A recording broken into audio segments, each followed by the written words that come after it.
Hello and welcome. In this video, I'll show you how to factory reset your LG Smart TV.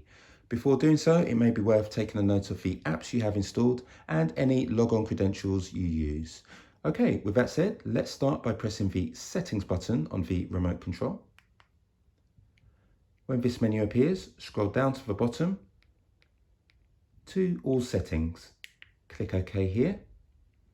Scroll down again to general. Move across to the right hand side and at the bottom you'll see additional settings.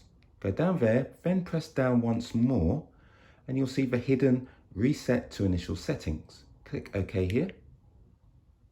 A message appears, it says important. Resetting will delete all of your account settings and installed apps. This action cannot be undone. Do you want to continue?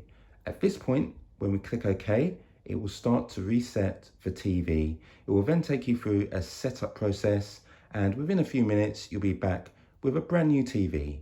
So I hope this video has helped you. If it has, really appreciate if you could give me a thumbs up. It helps me out a great deal. Thanks very much for choosing my video and I hope it all goes smoothly with your TV.